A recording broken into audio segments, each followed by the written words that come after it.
it was Mick who had the honour, I guess is the way of putting it, of opening the Sark Folk Festival this year, and I asked him if getting that slot meant he was now an elder statesman of folk and acoustic music in the islands. Well, possibly. That's what I thought. You know, we filled it at first year. And I think I said yesterday that there's 2 prerequisites for doing that spot. One, you've got to be approaching a certain age, and 2, you've got to have silver hair. So I think that's, so I'm not sure he's going to do it next year, but I was pleased to do it this year anyway.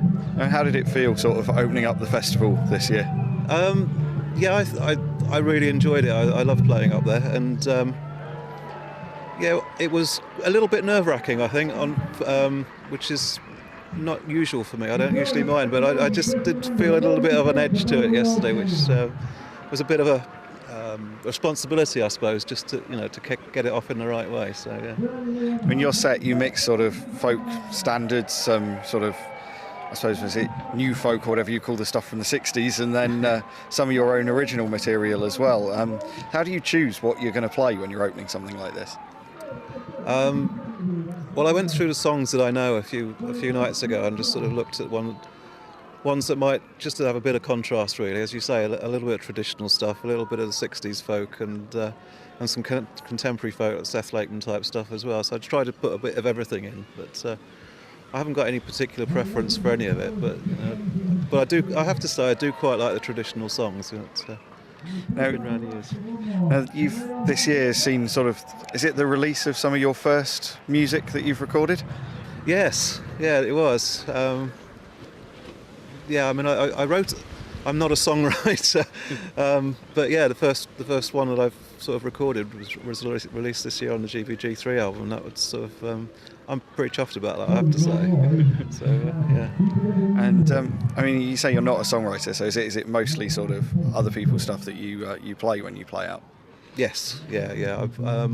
I can't write songs as good as other people have written, so until I do, I'll keep playing other people's songs, I think. But I'm trying to write. I've got a bit more time on my hands now, so I'm going to try and write. I've got some ideas in my head. It's just coming up with the right bits. And we're halfway through, I guess, about the festival. How's it going for you in general terms? It's just amazing again. I mean, yesterday could have been a bit of a downer, but it didn't really seem to dampen spirits. It was cold and wet, still windy, but the sun's out and site's dried up. It's great. It just feels like it has in the last 2 years. So I hope everyone else feels the same. And that was Mick Le Huray talking to me on the Saturday, about halfway through the afternoon of the Sark Folk Festival this year. Tonight, this guy's played on the Sunday lunchtime at the Sark Folk Festival. I spoke to Holly and James just after they come off stage, and I asked them how the set went. Yeah, it's really good. I mean, obviously having an early spot, it's you can never really tell how many people are going to show up, but we had a really nice crowd. It was really, really pleasing to see. Well, we had a really good crowd, actually. I think quite a few of our friends came who are used to our sound from previous gigs we've done, so today was a bit different for them, I think, because we did an acoustic set and stripped the songs down a bit, so it was a bit different, but I think everyone enjoyed it and maybe gave them a chance to hear the songs in a different way, maybe. Yeah, that's one thing I was going to say.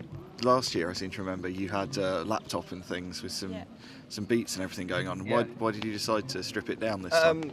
You know what, we're working on the album at the moment, and the stuff we've got now is so far removed to what we were doing even sort of 6 months ago.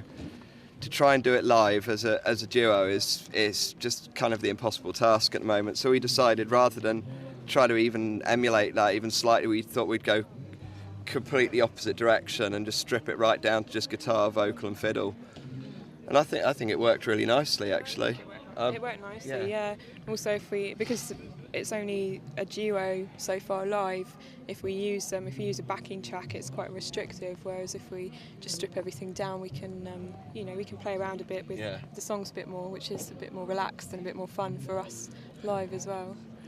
And so you were here, obviously you played last year. I mean, so far, how's this year's festival comparing to last year's for you guys? More mud. More mud, yeah, definitely more mud. But no, it's great. I mean, it's just, with every year the festival gets bigger and better and just excellent. It's great. It's a lovely festival to play at. So, yeah. And you mentioned during the set you've got a single coming out sometime soon. You said you're working on an album. Any idea when any of that's going to surface? Hopefully soon. Hopefully soon, yeah. We'll be back in the studio in the next couple of weeks, finishing off bits and pieces, and then we'll get it out. And we're not far off actually, so yeah. We've only got a few more tracks to mix, so 75%. We're about 75% finished. So yeah, I think you can Yeah. expect it in the sort of weeks ahead, probably, Yeah. maybe in the next month or two. That was Tonight the Skies, otherwise known as Holly and James, who played at the Sark Folk Festival. They also played on the Sunday at Chaos as well. A day before Thursday, or Sim and Martin, as they're otherwise known, they were making their debut at the festival, and I asked them how their set had gone. Oh, very well, very well. There's a few mess ups here and there, but it's only to be expected in such a thing, We had a lovely time. You were saying this is the first time you've played over here at Sark. I mean, what do you think of the festival so far? Fantastic. I came here to spectate a couple of years ago. I think I was the first person to ever injure themselves in Sark Folk Festival, actually. So, but yeah, it's brilliant. The atmosphere is really good, and the sun's come out. So, The sort of music you play is it traditional songs that you're playing? Yeah, they're all traditional English or Irish or Scottish folk tunes. Most of them are sort of covered by other artists, and we kind of put our own spin on their versions, shall we say, because it's quite hard to know about these songs if you don't listen to albums by artists who've covered those songs, if you see what I mean. So, and it's like they're all obviously traditional things. So, what do you think it is about them that they still sort of go down well with crowds even now?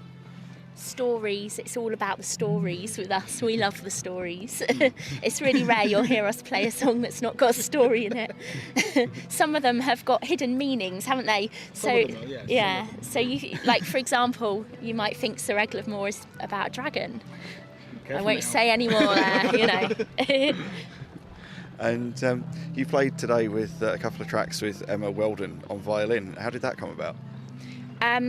I asked Emma last week if she would like to join us, because we're talking about starting a new band, carrying on with the Day Before Thursday, but putting a new spin on things as well. And so we suggested she play a couple of I think really just with Martine and my guitar, some of the tunes get a bit empty, I thought, and so having a fiddle backing or a break in the tune would have made it sound a bit fuller, basically. You said you only sort of organised it a week ago. There seems to be something about folk music that people do just kind of have a go at doing things on the fly. Why do you think that is? I think it's part of the tradition, really, of go to a pub or a singing folk sing along sort of thing, and everyone just joins in and plays stuff. Everyone knows the chords, everyone knows the songs, everyone can join in and put their own spin on whatever tune that you're doing, and have an input and evolve the tune along from say it's written in the 1700s or 1800s. It can be evolved up to present day. The tune keeps evolving. I think that's one of the nice things about folk music, is the stuff keeps changing and keeps evolving. The stories change, and that sort of thing. And I know sort of when you were first getting started, you recorded a couple of tracks which you put up online. Is there any more plans to do anything more recording wise? We've been talking with a friend of ours about recording a couple more songs, so watch this space, I guess. That was A Day Before Thursday, Martine and Sim talking about their set at the Sark Folk Festival.